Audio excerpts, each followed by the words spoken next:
आपका बहुत बहुत स्वागत है डॉक्टर प्रवीण हमारे साथ इंडिया न्यूज पर। पहला सवाल तो यही, आपसे थोड़ी देर पहले जो अपडेट दिया गया, स्वास्थ्य मंत्रालय की प्रेस कॉन्फ्रेंस चल रही थी, पिछले 24 घंटे में 909 केसेस आ गए हैं। क्या और आगे ठोस रणनीति जो स्वास्थ्य अथॉरिटीज हैं इस देश में, ताकि जो रफ्तार है, क्योंकि पिछले 24 घंटे में 909 केस बढ़े हैं जो रिपोर्ट किए गए हैं, क्या प्रभावी रणनीति है? राष्ट्रीय स्वास्थ्य प्राधिकरण का जो रोल है वो आयुष्मान भारत प्रधानमंत्री जन आरोग्य योजना इसके इम्प्लीमेंटेशन का है। और हमारे नेटवर्क में 20,000 से ज़्यादा हॉस्पिटल भारत के आते हैं, जिसमें लगभग 9,000 प्राइवेट हॉस्पिटल्स हैं। जी। तो नेशनल हेल्थ अथॉरिटी ने 4 अप्रैल को इन एंटीसिपेशन, ऐसा होना तो नहीं चाहिए कि सिचुएशन वर्सन नहीं होनी चाहिए, बट इन एंटीसिपेशन अगर कुछ सिचुएशन खराब होती है तो प्राइवेट हॉस्पिटल्स भी इससे जुटने के लिए तैयार रहे। इसके लिए कोरोना वायरस के कोविड-19 के टेस्टिंग और ट्रीटमेंट के स्पेशल पैकेजेस को हमने नोटिफाई किया है, ताकि ये जो टेस्टिंग और ट्रीटमेंट है ये ज़रूरत के अनुसार हम अलग-अलग 20,000 अस्पतालों में करने की सुविधा मुहैया कराई जा सके। ठीक है, आपसे जो पहले प्रेस कॉन्फ्रेंस हो रही थी डॉक्टर प्रवीण, उसमें यह कहा जा रहा था कि जितनी जरूरत है उससे ज्यादा डेडिकेटेड बेड्स और डेडिकेटेड कोविड हॉस्पिटल रेडी है देश में, और लगातार उनकी संख्या बढ़ाई जा रही है। 20% केसेस ऐसे हैं जिन्हें क्रिटिकल कंडीशन में आईसीयू केयर की जरूरत पड़ती है। तो इस लिहाज से अगर संख्या इसी तरीके से बढ़ती है तो देश के अलग अलग हिस्सों में तैयारी क्या है, ताकि कम से कम जैसे रिपोर्ट हो कोई केस या फिर माइल्ड इन्फेक्शन वो क्रिटिकल इन्फेक्शन में कन्वर्ट होता है, तो ऐसे केसेस को हैंडल करने के लिए जो क्विक रिस्पांस हो सकता है, इसको लेकर बेहतर मैनेजमेंट क्या है? जी, फिलहाल मैक्सिमम स्टेट्स में, हर स्टेट में थोड़ी थोड़ी अलग रणनीति है, but by and large maximum states में सरकारी अस्पतालों में मैक्सिमम ट्रीटमेंट किया जा रहा है। अभी आईसीएमआर का और मिनिस्ट्री का अगर लेटेस्ट गाइडलाइन देखा जाए तो उसमें माइल्ड, मॉडरेट और सीवियर इस टाइप के केसेस के लिए अलग अलग टाइप के संस्थाएं या अस्पतालों का प्रावधान उन्होंने प्रस्तावित किया है। और उसी एसओपी में, प्रोटोकॉल्स में जी, इस तरह से किसी व्यक्ति का सिचुएशन अगर खराब होता है ज्यादा, उसके कुछ क्लिनिकल पैरामीटर्स दिए गए हैं, उसका ऑक्सीजन लेवल हो गया, ब्रीदिंग रेट हो गया, उसके हिसाब से किस लेवल पे उसको एक टाइप की फैसिलिटी से दूसरी टाइप की फैसिलिटी शिफ्ट करना है, ये भी अभी काफी फाइन हो गया है।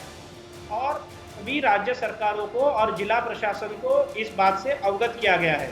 ठीक है डॉक्टर प्रवीण, एक सवाल, आरोग्य सेतु ऐप को लेकर प्रधानमंत्री मोदी ने अपील की है कि लोग इसका ज्यादा से ज्यादा इस्तेमाल करें, इंस्टॉल करें अपने मोबाइल में। 2 करोड़ से अधिक डाउनलोड्स भी अभी तक हो चुके हैं, जो मेरी जानकारी है। कई सारी भ्रांतियां भी हैं। एक तो ये सबसे पहले बताइए कि आरोग्य सेतु ऐप देश की जनता को कैसे मदद करेगा कोरोना के खिलाफ जंग में?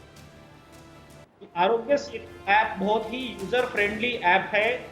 अभी तक 3 करोड़ से ज्यादा लोगों ने भारत में इसको डाउनलोड किया है, तो मैं भारत की जनता को धन्यवाद करना चाहूँगा कि इतना अच्छा उन्होंने रिस्पॉन्स दिया। उसमें सभी लोग अपना खुद का सेल्फ असेसमेंट कर सकते हैं। उससे 2 फायदा होता है। एक तो सेल्फ असेसमेंट करने से उस फैमिली मेंबर्स को पता चलता है, डाउनलोड करने वालों के, कि वो हाई रिस्क में आता है या लो रिस्क में आता है, उनको प्रॉपर गाइडेंस होता है। और ये गाइडेंस साइंटिफिक तरीके का जो क्वेश्चनायर बना है, जो एसओपी बना है, उससे मिलता है। दूसरी बात यह है कि उससे भारत सरकार को जानकारी मिलती है कि किस इलाके में हमको ज़्यादा फोकस करना है। तो इट्स अ काइंड ऑफ एक रियल टाइम एनालिसिस सरकार के पास उसके कारण उपलब्ध होता है। तो ये जनता और सरकार दोनों के लिए मैनेजमेंट के तहत से बहुत ज़्यादा इम्पोर्टेंट ऐप है। ठीक है डॉक्टर प्रवीण, ये भी प्रधानमंत्री ने कहा है कि भविष्य में हम आरोग्य सेतु ऐप को लेकर रणनीति को और धार देंगे। ये एक ई पास के तौर पर भी इस्तेमाल हो सकता है, तो कैसे ये फंक्शन करेगा, इसके बारे में थोड़ी सी जानकारी। ये अभी थोड़ा प्रिलिमिनरी स्टेज पे डिस्कशन है। जब तक डिस्कशन चल रहे हैं, लेकिन जब तक इसका फॉर्मल नोटिफिकेशन गवर्नमेंट की तरफ से नहीं आता, तब तक मैं इसके बारे में कुछ ज़्यादा बोलना ठीक नहीं रहेगा। मैं एक बताना चाहता हूँ कि इसे एक अच्छा डेटा हमारे पास आ रहा है जी, और इस डेटा का यूज मैनेजमेंट में हो रहा है। जब भी ये सरकार की तरफ से या मिनिस्ट्री की तरफ से नोटिफाई होगा, उसके बारे में हम डिटेल बात करेंगे। तब तक I should not speak on detail. जी, डॉक्टर प्रवीण, एक बात और, आम लोगों को ये पता नहीं होता है कि अब देखिए मौसम परिवर्तित हो रहा है तो सर्दी जुकाम या फिर छोटी मोटी और परेशानियां हो सकती हैं।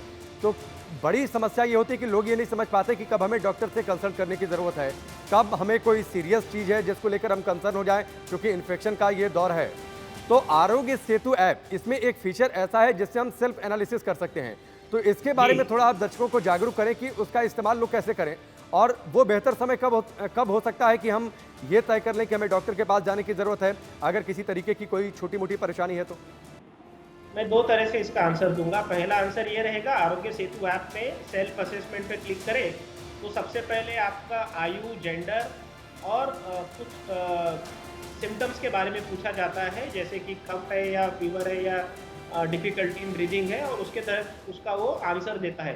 दूसरा, अगर आपको ज़्यादा इसमें यूज़र फ्रेंडली आप नहीं फ़ील करते हैं मोबाइल पे, तो आप सीधा हमारी जो हेल्पलाइन है 1075, मैं सबको आपके माध्यम से बताना चाहूँगा कि 1075 ये हेल्पलाइन भारत सरकार चला रही है। दिन में 50,000 या 60,000 से ज़्यादा कॉल हम हैंडल कर रहे हैं। इन पे भी आप फ़ोन कर सकते हैं और गाइडेंस ले सकते हैं। जी। डॉक्टर प्रवीण, एक और, अब चूंकि सलाह इम्यूनिटी की बातचीत हो रही है, इम्यूनिटी को स्ट्रांग करना है, आपकी ओर से दर्शकों के लिए क्या सुझाव है? देखिए, इम्यूनिटी इस पे एक हर्ड इम्यूनिटी का कंसेप्ट होता है, वो जब आएगी तब आएगी, लेकिन तब तक हमको सबको इंडिविजुअली सेफ रखना है। ये जो फ्लैटनिंग द कर्व, इसके बारे में जो बार-बार बोला जा रहा है, वो बहुत ज़्यादा इम्पोर्टेंट है, क्योंकि हमको कई देशों में हमने देखा कि कर्व जिस तरह से बढ़ी, इटली, स्पेन, ये जो एग्जांपल्स है कि स्वास्थ्य की जो कैपेसिटी होती है ट्रीटमेंट करने की, वो ओवरवेल्म हो गई, उस पे वो फिर ट्रीट नहीं कर पाए। हमको ये देखना है कि वो रेट ऑफ ग्रोथ कम रहे, और इसके लिए जो लॉकडाउन के जो नियम सरकार ने डाले हैं, वो बहुत स्ट्रिक्टली फॉलो करना है। लेकिन घर के अंदर भी कुछ नियम होते हैं, जैसे कि घर के अंदर भी social distancing, specially 60+ age group, जो बुजुर्ग व्यक्ति है घर में उनसे, और जो घर के व्यक्तियों को डायबिटीज, हाइपरटेंशन, किडनी या लंग की बीमारियां हैं, ऐसे लोगों से कम 1 मीटर दूरी बनाए रखनी चाहिए, क्योंकि ये वल्नरेबल एज ग्रुप है। और बाकी जो प्रिकॉशंस बताई गई है, बार-बार हाथ धोना है, फेस धोना है, मुंह को टच नहीं करना है, खांसी या जुकाम आता है तो उंगली में या रुमाल में करना है, अच्छा खाना, स्वास्थ्यवर्धक खाना खाना है, ये सब फॉलो करेंगे, तब हमारे जो कर्व है ये फ्लैट करने का हमारा जो अभी तक का सक्सेसफुल सिलसिला है वो जारी रहेगा, और हम आशा करेंगे कि इसी तरह से हम कंट्रोल में इस बीमारी को रख पाएंगे। ठीक है डॉक्टर प्रवीण, आजकल बड़े मैसेजेस भी वायरल हो रहे हैं। उन मैसेजेस में एक है, चूंकि हाइड्रोक्सीक्लोरोक्विन की सबसे ज़्यादा चर्चा इस वक्त है, कलौंजी के बीज में जो है वो हाइड्रोक्सीक्लोरोक्विन होता है, तो क्या ये बात सच है? जी देखिए, हाइड्रोक्सीक्लोरोक्विन जो मॉलिक्यूल है, ये प्योर मॉलिक्यूल, कुछ रिसर्च के बाद जब ये जो मॉलिक्यूल्स है, नॉट ओनली हाइड्रोक्सीक्लोरोक्विन, पर काफ़ी दवाइयाँ किसी न किसी वनस्पति से या नेचुरल सोर्स से कभी-कभी आती है, और कई चीज़ों में वो सिंथेटिक टाइप की होती है। तो मैं तो ये कहूँगा कि कोई भी ट्रीटमेंट जो है, वो व्हाट्सएप फॉरवर्ड या फिर किसी सोशल मीडिया के इस पे ना जाके, आईसीएमआर के गाइडलाइंस में जो लिखा है, स्ट्रिक्टली वो फॉलो करके ही आप ट्रीटमेंट करिए, या किसी व्हाट्सएप फॉरवर्ड हो या फिर कोई सोशल मीडिया का पोस्ट हो, इसके ऊपर आप ज़्यादा विश्वास ना करें। जो डॉक्टरों ने काफ़ी टेस्ट के बाद, ट्रायल्स के बाद जो डिफाइन किया है, उसमें पर किलोग्राम बॉडी वेट के हिसाब से कितना माइक्रोग्राम या मिलोग्राम लेना है, वहाँ तक भी बताया जाता है। तो मैं कहूँगा कि आईसीएमआर की जो वेबसाइट है या मिनिस्ट्री ऑफ हेल्थ की वेबसाइट है, वो छोड़ के आप दूसरे किसी चीज़ को फॉलो ना करें। अच्छा, एक सवाल और, चूंकि हाइड्रोक्सीक्लोरोक्विन की चर्चा हो गई है, तो एक आम लोगों की तरह मन में ये सवाल उठता है, सारे देश इसकी भारत से मांग कर रहे हैं, भारत इसको एक्सपोर्ट भी बड़ी तेजी से कर रहा है अपने लोगों के लिए दवा बचाकर, तो हाइड्रोक्सीक्लोरोक्विन आईसीएमआर ने उसके लिए गाइडलाइंस जारी की है, किसको लेना है किसको नहीं लेना है। अगर ये दवा इतनी कारगर है कोविड-19 के खिलाफ, तो हर कोई इस दवा को क्यों न ले ले, ताकि वो इन्फेक्शन से दूर हो जाए, ऐसी कोई गारंटी है तो?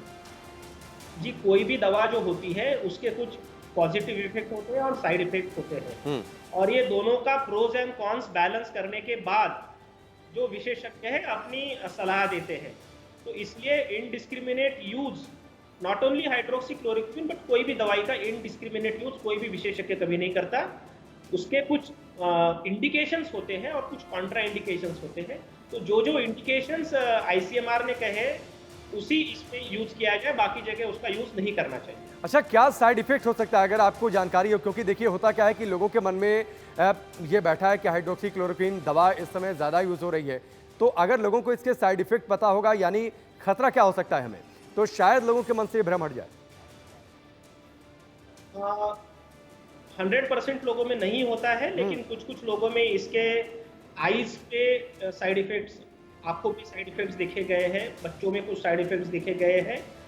हालाँकि 100% नहीं है, बट इसका स्टैटिस्टिकल एनालिसिस करने के बाद जी, उसका प्रोबेबिलिटी देखा जाता है कि ये साइड इफ़ेक्ट का प्रोबेबिलिटी कितना है और बेनिफिट का प्रोबेबिलिटी कितना है, ठीक है। और उसके हिसाब से फिर उसका ट्रीटमेंट का प्रिस्क्रिप्शन डॉक्टर करते हैं। ठीक है, डॉक्टर प्रवीण, हमसे जुड़ने के लिए, बातचीत के लिए बहुत-बहुत शुक्रिया। मुझे लगता है कि जो आपने जानकारी और खासतौर पर आरोग्य सेतु ऐप को लेकर जो जानकारी दी सरल भाषा, सरल शब्दों में, वो दर्शकों को समझ में आ गया होगा। फिलहाल आपका बहुत-बहुत शुक्रिया।